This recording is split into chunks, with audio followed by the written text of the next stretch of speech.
Screen पर एक देश देख रहे हैं और ये देश है ताइवान। ताइवान जिसे चाइना अपनी भूमि कहता है और ताइवान में आ गए हैं विलियम लाई। विलियम लाई के आने के बाद ये तो पक्का पता था कि कुछ न कुछ बड़ा जरूर होगा और अभी ऐसा ही कुछ हो गया है। क्या ताइवान ने चीन की नौका को ही डुबो दिया है, जानेंगे, जिसमें 2 मारे भी गए हैं चीनी, जिसके बाद कौन सा यहाँ बवाल खड़ा हो रहा है। तो वहीं दूसरी तरफ भारत के साथ मिलकर एक बड़ा फैसला कर लिया है। जियोपॉलिटिक्स में इस वक्त बहुत कुछ चल रहा है, हमेशा की तरह जानने को आपको बहुत कुछ मिलेगा। आइए जानते हैं इन खबरों को विस्तार से। 1990 का दौर था, उस समय ना एकदम से हेडलाइन बन गया था। क्या हेडलाइन बन गया था? 1990 में ये हिम्मत जुटा पाना ताइवान के लिए बहुत बड़ी बात थी। एक फिशिंग बोट थी, उस फिशिंग बोट में 50 इलीगल चाइनीज थे और वो ताइवान स्ट्रेट के आसपास थे और उसके बाद वो अपने मेनलैंड की तरफ जा रहे थे। इसी बीच ताइवान के नेवल वेसल्स ने उनका पीछा किया और उन्होंने उस बोट में सवार 21 लोगों को मार दिया। और बड़ी बात ये देखिए, 25 लोगों को एक छोटे से केबिन में बंद कर दिया और वेसल्स के केबिन में बंद होने की वजह से सफोकेशन से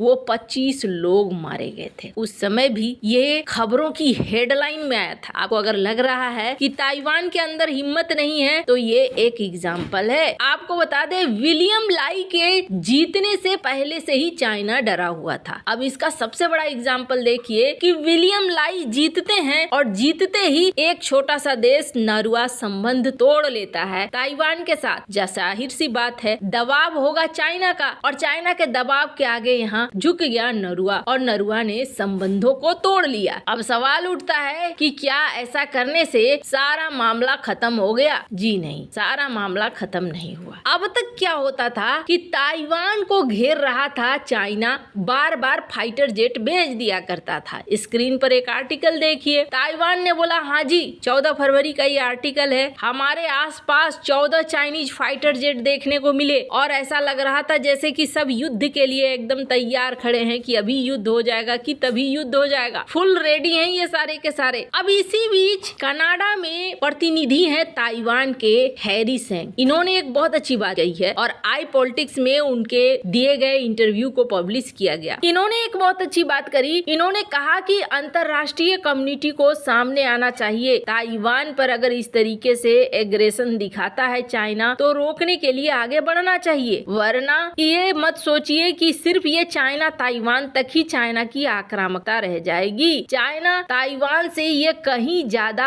आगे बढ़ जाएगी। खैर, इन्होंने कहा कि आपने देखा नहीं कि एक छोटा सा देश नारू ने हमसे रिश्ते तोड़ लिए क्योंकि उसके ऊपर दबाव बन गया। हमारे लोगों ने चाइना की सोच के विरोध में वोट किया है, तभी तो विलियम लाई जीत गए। चाइना का एग्रेशन हमें नहीं चाहिए, इसीलिए हम चाहते हैं कि हम स्वतंत्र रहें, आजाद रहें। अब ये सारा स्टेटमेंट तो आपने सुन लिया। अब हुआ क्या है आपको बता दें, अभी हाल ही में गजब की ताइवान ने क्षमता दिखलाई है और ताइवान ने एक बोट को डुबो दिया है और उसमें 2 चाइनीज मारे भी गए हैं। एक बार फिर से 1990 वाला कांड यहाँ पर दोहरा दिया है ताइवान ने। हालांकि ये पहली बार है। ताइवान के तटरक्षक ने कहा कि उन्होंने चीनी स्पीड बोट का पीछा किया था जब वो हमारे ताइवानी जल क्षेत्र में अतिक्रमण कर रही थी। चीनी स्पीड बोट पर सवार लोग ताइवानी तटरक्षक के कॉल को नजरअंदाज करते हुए आगे बढ़े। चीन मेन जल क्षेत्र में घुसने के बाद बोट पलट गई। पलटने से उस पर सवार 4 लोग पानी में गिर गए। ताइवानी तटरक्षकों ने चारों को बाहर निकाला, लेकिन उनमें से 2 की मौत हो गई। ये ताइवान की तरफ से कहा गया। पर कहा क्या जा रहा है? कहा यह जा रहा है कि चीन ये कह रहा है कि ताइवान के तटरक्षकों ने पीछा किया और जब ये बोट लेकर भागने लगे तो बोट पलट गई और बोट के पलटने से मछुआरे पानी में गिर गए और मछुआरों की मौत हो गई। चीनी मछुआरों की मौत का जिम्मेदार ताइवान है। साथ ही कहा गया कि इस समय जब चीनी नव वर्ष का जश्न मना रहे थे तब ताइवान स्ट्रेट के दोनों किनारों के सद्भावना को कमजोर किया गया है। ताइवानी तटरक्षक की ओर से बुधवार को स्पीड बोट का पीछा करने के बाद ये मामला आया था। 2 मछुआरों की मौत हो गई और चीन ने ताइवान के अधिकारियों द्वारा की गई आक्रामक कार्रवाई का परिणाम बताया। साथ ही ताइपे से मछुआरों की सुरक्षा